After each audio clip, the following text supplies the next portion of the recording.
నమస్తే SDV news కి స్వాగతం. నేను సుధా. బులెటిన్ల ముందుగా హెడ్లైన్స్. పాఠశాలల సంస్కరణలపై శాసనమండలిలో వాడివేడి చర్చ. విద్యను కాషాయకరణ చేస్తారంటూ వైసీపీ ఎమ్మెల్సీ చేసిన ఆరోపణలపై మండిపడ్డ మంత్రి లోకేష్. బాయ్యవరం మర్డర్ కేసులో మృతుడు హిజ్రాగా గుర్తింపు. నిందితులను కఠినంగా శిక్షించాలంటూ హిజ్రాల ఆందోళన. చిన్న మధ్య తరహా పరిశ్రమల నుంచి భారీ ఎగుమతులే లక్ష్యంగా కూటమి ప్రభుత్వం పనిచేస్తుంది. వర్క్షాప్ లో మంత్రి కొండపల్లి శ్రీనివాసరావు వెల్లడి. 9 నెలల తర్వాత భూమి మీదకు చేరుకున్న వ్యోమగామి సునీత విలియమ్స్. ఫ్లోరిడా సముద్ర తీరంలో క్షేమంగా ల్యాండింగ్. ఏపీ పాఠశాలల హేతుబద్ధీకరణపై శాసనమండలిలో ప్రశ్నోత్తరాల సమయంలో వాడివేడిగా చర్చ జరిగింది. కొత్త విద్యా విధానాన్ని కాషాయీకరణ చేశారంటూ వైసీపీ ఎమ్మెల్సీ రవీంద్రబాబు ఆరోపించారు. సిలబస్ ను బీజేపీ కాషాయీకరణ చేసిందని, హిందూ మతం, హిందూ దేవుళ్లు అంటూ పలు అంశాలు పెట్టారన్నారు. రవీంద్రబాబు ఆరోపణలపై మంత్రి నారా లోకేష్ ఆగ్రహం వ్యక్తం చేశారు. నిరాధార ఆరోపణలు ఉపసంహరించుకోవాలని డిమాండ్ చేశారు. కాషాయీకరణ ప్రకారం సిలబస్ మార్పు చేశారనడం సరైంది కాదన్నారు. అనవసర ఆరోపణలతో సభను తప్పుతో పట్టిస్తున్నారని మండిపడ్డారు. విద్యలోకి రాజకీయాలు, మతాన్ని తీసుకువచ్చి వివాదాస్పదం చేయవద్దని మంత్రి లోకేష్ సూచించారు. రాష్ట్రంలో 8,000 స్కూళ్లలో 1 క్లాస్ 1 టీచర్ విధానం తీసుకువస్తామని, హిందీ తప్పనిసరిగా నేర్చుకోవాలని కేంద్రం ఎక్కడా చెప్పలేదన్నారు. మాతృభాషను ప్రోత్సహించండి, కాపాడండి అని మాత్రమే కేంద్రం చెప్పిందని లోకేష్ వివరించారు. వైసీపీ సభ్యుడి మాటలు తప్పుగా ఉంటే ఆ వ్యాఖ్యలను రికార్డుల నుంచి తొలగించాలని బొత్స కోరారు. దీనిపై మంత్రి లోకేష్ ఆహ్వానించారు. ఎక్స్ప్లెయిన్ చేయండి సార్, నాకు అర్థం అవట్లేదు, అందుకే అడుగుతున్నా. కొత్త పాఠ్యాంశాలు పెట్టారు. How is that saffronisation sir? How is that saffronisation? చాలా వరకు ఎక్కడెక్కడో తీసుకొచ్చారు సార్. హిందూ గాడ్లని, హిందూ మతాలని అన్ని రకరకాలు పెట్టారు సార్. దాంట్లో అధ్యక్ష సభ్యులు ఒక్క నిమిషం, 1 సెకండ్. కరెక్ట్ కాదు అధ్యక్ష. రాష్ట్రాన్ని, హౌస్ ని తప్పుదారి పట్టిస్తున్నారు అధ్యక్ష. ఒక మాట చెప్తున్నా, కులం, మతం, ప్రాంతం అతీతంగా పిల్లలందరూ బాగా చదువుకోవాలని కోరుకునే వ్యక్తులం మనందరం. కానీ కావాలని అక్కడ మీరు మతాన్ని తీసుకొచ్చి చదువుల్లో చాలా పొరపాటు చేస్తున్నారు. ఒక్క నిమిషం అండి, మీరు గతంలో ఇచ్చిన డిక్షనరీలో దేవుడు అర్థం ఏముందండి? గతంలో మీరు ఇచ్చిన డిక్షనరీలో, మీరు మొన్న లేరు హౌస్ నుంచి, మీరు మళ్ళీ వాకౌట్ అయ్యారు. మొన్న మీరు డిక్షనరీలో, మీరు మీ ప్రభుత్వం అధికారంలో ఉన్నప్పుడు డిక్షనరీలో దేవుడు అనే అర్థానికి ఆన్సర్ చదివారు సార్? ఒక్క నిమిషం sir, please answer my question. Please understand, please answer my question sir. Sir, మీరు ఇచ్చిన డిక్షనరీలో ఇస్లాం గురించి మాట్లాడారు, దేవుడు అంటే ఇస్లాం గురించి మాట్లాడారు. ఇంకో పక్కన క్రిస్టియానిటీ గురించి మాట్లాడారు. హిందూ గురించి ఎక్కడ మాట్లాడలేదు అధ్యక్ష. మన ప్రభుత్వ అధికారంలోకి వచ్చిన తర్వాత దేవుడు అందరి వారు, ఇస్లాం అయి ఉండొచ్చు, క్రిస్టియన్ అయి ఉండొచ్చు, హిందూ అయి ఉండొచ్చు, అందరి వాడని మేము పెట్టాం అధ్యక్ష. మేము ఎక్కడా తీలేదే. సో దయచేసి అధ్యక్ష, అనవసరమైన కాంట్రవర్సీ రేపుతున్నారు తప్ప. ఒక్క నిమిషం అధ్యక్ష, in what way curriculum is related to the question? ఒక్క నిమిషం sir, in what way it is related to question? మీరు లేనిపోని కాంట్రవర్సీ లేవనెత్తదండి. ఆధారాలు ఉంటే మీరు బయట పెట్టండి, ఆధారాలు ఉంటే బయట పెట్టండి. సాఫ్రనైజేషన్ ఎక్కడ జరిగింది? మేము తీసుకొచ్చిన మేము తీసుకొచ్చిన పుస్తకాలు కులాలు, మతాలు, ప్రాంతాలు అతీతంగా పిల్లలకి బాగా చదవాలనేది మా లక్ష్యం అండి. మేము ఇస్తున్నాం. మా డిక్షనరీ అంటే మీకు తీసుకొస్తాం, మీరు చదవండి. దేవుడు అన్న పదం నేను ఇప్పుడు తెప్పిస్తాను డిక్షనరీ. కనీసం సార్, దేవుడు అన్న పదానికి మేము తీసుకొచ్చిన అర్థం ఏంటి, మీ ప్రభుత్వం తీసుకొచ్చిన అర్థం ఏంటి కూడా డిస్కస్ చేద్దాం హౌస్ లో. మళ్ళీ ఆ రోజు ఎందుకు మీరు వాకౌట్ చేశారు స్వామి? ఆ రోజు మీరు ఎందుకు వాకౌట్ చేశారు స్వామి? నాకు బాధ ఆవేదన ఉంటుంది సార్, నాకు బాధ ఆవేదన ఉంటుంది. మీరు హౌస్ ని తప్పుదారి పట్టించి, మీరు 5 కోట్ల ఆంధ్రుల్ని తప్పుదారి పట్టిస్తే మేము కూర్చున్నాక సిద్ధంగా లేమండి. మేము కూర్చున్నాక సిద్ధంగా లేము. You withdraw that statement, I will sit, no problem. Saffronization జరగట్లేదు. I want be very clear. మేము సాఫ్రనైజేషన్ ఎక్కడ చేయట్లేదు. దేవుడికి మీరు ఇచ్చిన అర్థం ఏంటి, మేము ఇచ్చిన అర్థం ఏంటి చాలా స్పష్టంగా ఐఎమ్ రెడీ టు డిబేట్. చెప్పండి sir. As denounced by the BJP government at the center, are you willing to accept it? Sir ఒక్క నిమిషం NEP sir education first is a concurrent subject. First అది తెలుసుకోవాలి మనం. ఇట్ ఈస్ ఒక్క నిమిషం కూర్చోండి. It is a concurrent subject. It is advisory in nature. We will choose based on local conditions. I have right to choose. Government has right to choose. Local conditions బట్టి మేము వెళ్తాం తప్ప మాకు ఏదో ఒక పాలసీ వచ్చింది అది మేము రుద్దాలంటే మేము చేయం. లోకల్ కండిషన్స్ ఏంటి, అవసరాలు ఏంటి, సంఘాలతో మాట్లాడాలి, ప్రజాప్రతినిధులతో మాట్లాడాలి. మేము అందరం మనం మీటింగ్ పెట్టుకున్నాం. 3-4 గంటల సేపు ప్రజాప్రతినిధులు అందరూ కూర్చొని మాట్లాడుకున్నాం. అదే చెప్తున్నా, మీరు అనిన నోనో గౌరవ సభ్యుడు మీరు అడిగింది సాఫ్రనైజేషన్ అన్న పదం మీరు వాడారు. అది నేను ఒప్పుకోవట్లేదు. కావాలంటే సార్ డిక్షనరీ ఒకసారి తెప్పించండి, నేను డిక్షనరీ చదివి చెప్తాను. మీరు ఇచ్చిన డిక్షనరీలో అర్థం ఏముందో, మేము ఇచ్చిన డిక్షనరీలో అర్థం ఏముందో, let us debate in this house. It is very important to debate in this house. Anakapalli జిల్లాలో ఒక హిజ్రా హత్యకు గురైనట్టు పోలీసులు నిర్ధారించారు. బయ్యవరం మర్డర్ కేసులో ఒక తల చేయిని అనకాపల్లి వై జంక్షన్ వద్ద స్వాధీనం చేసుకున్నారు. అయితే చనిపోయిన వ్యక్తి ఒక హిజ్రాగా పోలీసులు నిర్ధారించారు. అయితే ఈ కేసులో నిందితులను తక్షణం అరెస్టు చేయాలని హిజ్రాలు అనకాపల్లిలో ఆందోళన నిర్వహించారు. కూటమి ప్రభుత్వ నేతలు స్పందించి తమకు న్యాయం చేయాలని వేడుకున్నారు.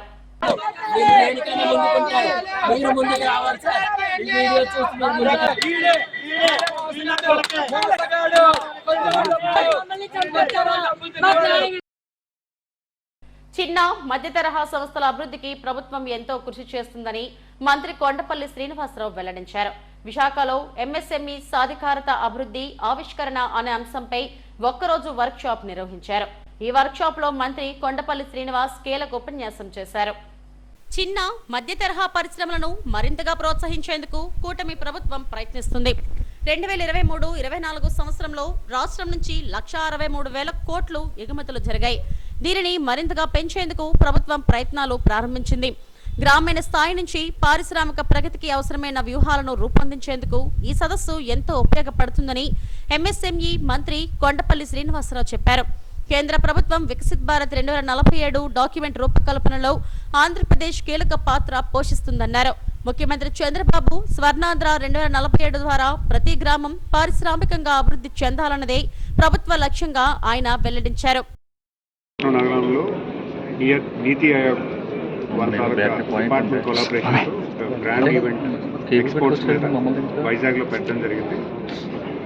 రీసెంట్గా ఎక్స్పోర్ట్స్ నిమిత్తమై కొన్ని ఎంఓయూ చేశాము.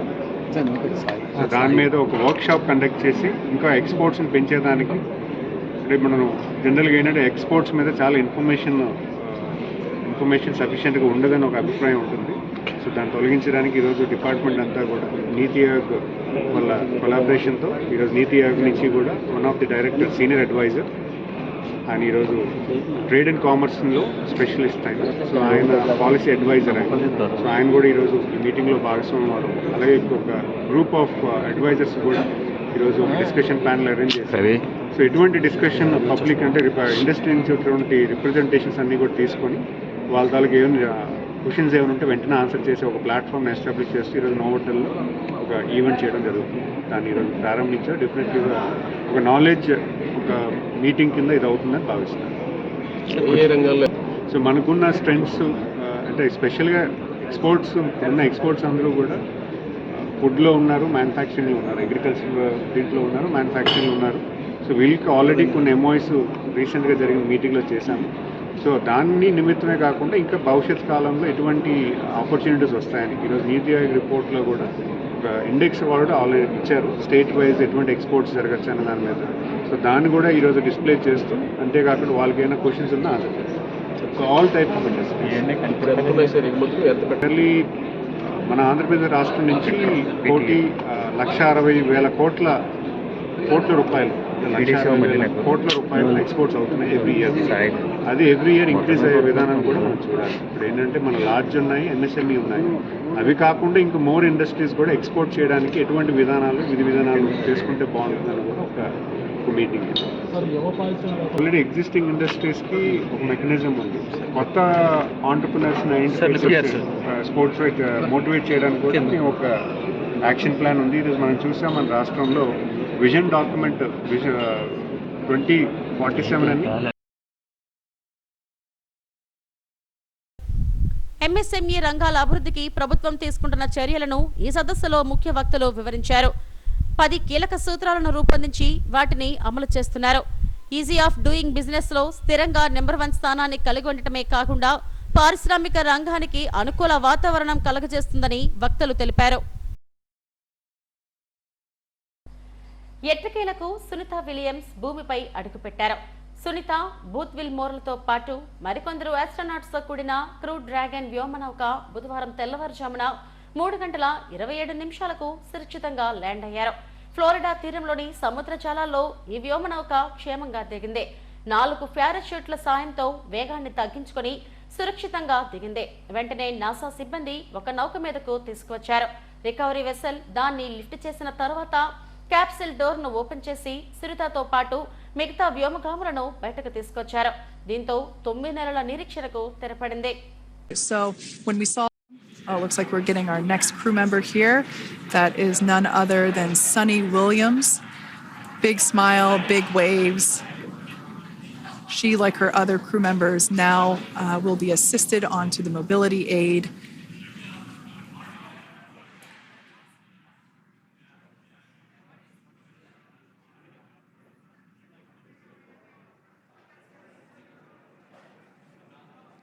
There we have it, some waves, some thumbs up and some smile.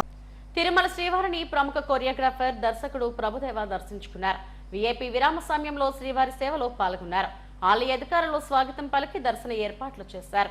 శ్రీవారిని దర్శించుకోవడం ఎంతో ఆనందంగా ఉందని ప్రభుదేవ అన్నారు.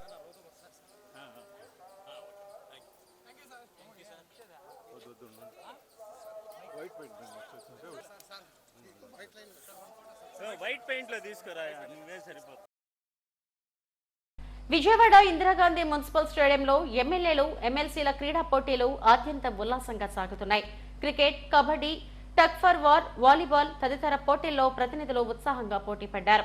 గెలిచినా, ఓడినా క్రీడా స్ఫూర్తిని చాటారు. మహిళా ప్రజా ప్రతినిధులు కూడా ఈ పోటీల్లో ఉత్సాహంగా పాల్గొన్నారు. Speaker Ayyanna Patrudu, deputy speaker రఘురామకృష్ణరాజులు ఈ పోటీలను ప్రారంభించారు. 3 రోజుల పాటు జరిగే ఈ పోటీల్లో విజేతలను ఎంపిక చేసి గురువారం జరిగే ముగింపు సభలో ముఖ్యమంత్రి చంద్రబాబు చేతుల మీదుగా బహుమతి ప్రదానం చేస్తామని స్పీకర్ అయ్యన్న పాత్రుడు చెప్పారు.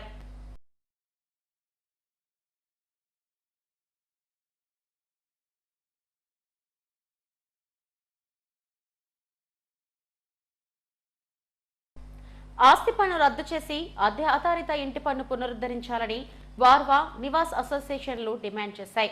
నగరంలో ప్రజలు ఎదుర్కొంటున్న సమస్యలను పరిష్కరించాలని కోరుతూ జీవీఎంసీ గాంధీ విగ్రహం ఎదుట ధర్నా నిర్వహించారు. నాగార్జున వర్సిటీ మాజీ వీసీ ఆచార్య బాలమోహన్ దాస్ ధర్నాను ప్రారంభించారు. ఆస్తి పన్ను అంశంలో ప్రతి ఒక్కరూ బాధితులేనని ఆచార్య బాలమోహన్ దాస్ అన్నారు. ప్రభుత్వం పాత విధానాన్ని కొనసాగించాలని కోరారు.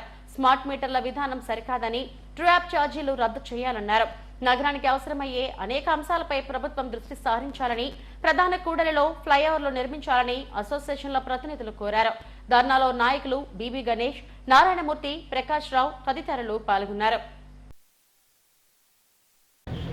చెప్పి పలాన్ జోన్లో ఎస్ఎఫ్టీకి రేట్ ఎంత మీరే నిర్ణయించుకోండి, మీరే పన్ను పే చేయొచ్చు. ప్రభుత్వానికి, మున్సిపల్ కార్పొరేషన్కి డౌట్ ఉండి మీరు తగ్గించి చేశారనుకుంటే వాళ్ళు స్క్వాడ్ని పంపించేయచ్చు. స్క్వాడ్ వాళ్ళు లెక్కేసి మీరు తప్పు చేశారంటే పెనాల్టీ వేయండి. ఆ పెనాల్టీ చాలా ఎక్కువ పెనాల్టీ వేయండి. మీరు కట్టే పన్ను మీద 10 రెట్లు పెంచండి. అప్పుడు అందరూ భయపడతారు, న్యాయంగా కట్టవలసిన పన్నుని కడతారు. ఇటువంటివి మన భారతదేశంలోనే కొన్ని సిటీస్లో ఉన్నాయి. దాన్ని మనం పాటిస్తే చాలు, అందరికీ బెనిఫిట్ అవుతుంది.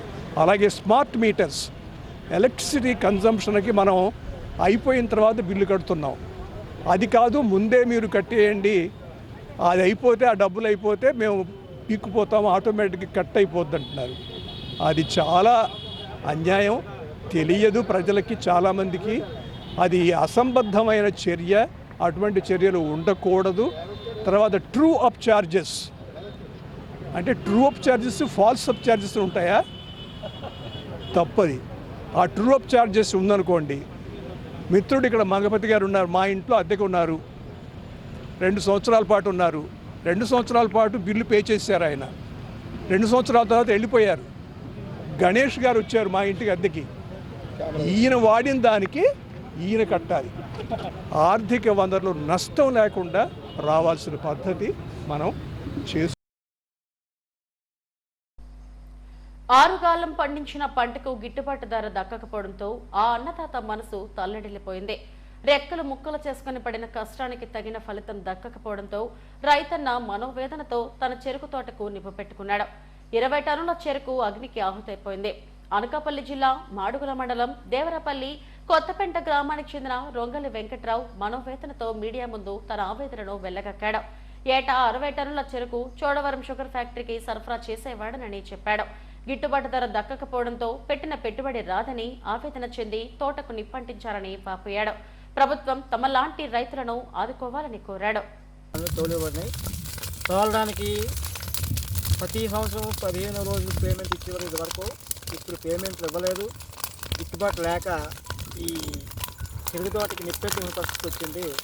దీన్ని కొచ్చిపెట్టి దీనికి చేయడానికి ఇంచుమించు ఒక 8-9 వేలు అయితే కానీ చేయడానికి చాలదు. కానీ వచ్చే డబ్బులు కూడా చాలవు. అందువల్ల ఏంటంటే కోవల షుగర్ ఫ్యాక్టరీ పంపించిన వీళ్ళు ఎప్పుడో నెలలో సంవత్సరాలు 6 నెలలు పోయిన తర్వాత డబ్బులు ఇస్తారు. ఇప్పుడేమో పేమెంట్ కాస్త కూలీలకు ఇవ్వకపోతే వాళ్ళు ఒప్పుకోరు.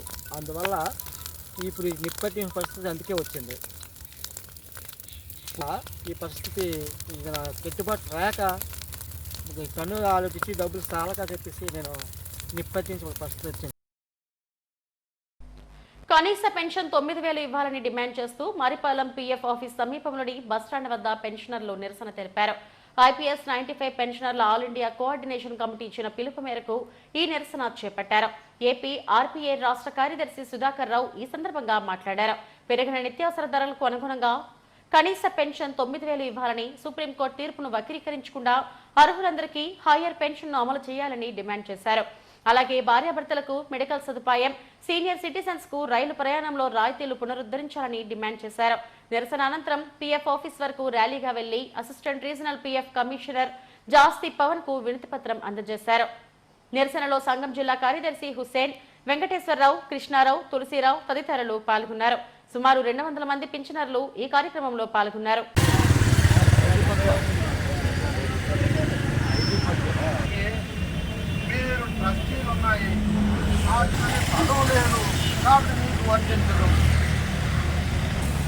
వర్తించడం అసలు ఇప్పుడు మన బయలాస్ పిహెచ్పి తయారు చేస్తుంటారు.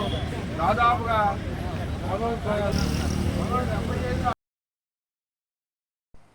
ఎస్సీ వర్గీకరణలో రెల్లి కులస్తులకు 5% రిజర్వేషన్ కల్పించాలని రాష్ట్ర రెల్లి సంక్షేమ సంఘం కార్యదర్శి బోసుపల్లి వెంకటేశ్వరరావు డిమాండ్ చేశారు. ప్రెస్ క్లబ్ లో మీడియాతో మాట్లాడారు. కూటమి ప్రభుత్వం తమకు న్యాయం చేస్తుందని, తామంతా టీడీపీ వెంట నిలిచామని అన్నారు.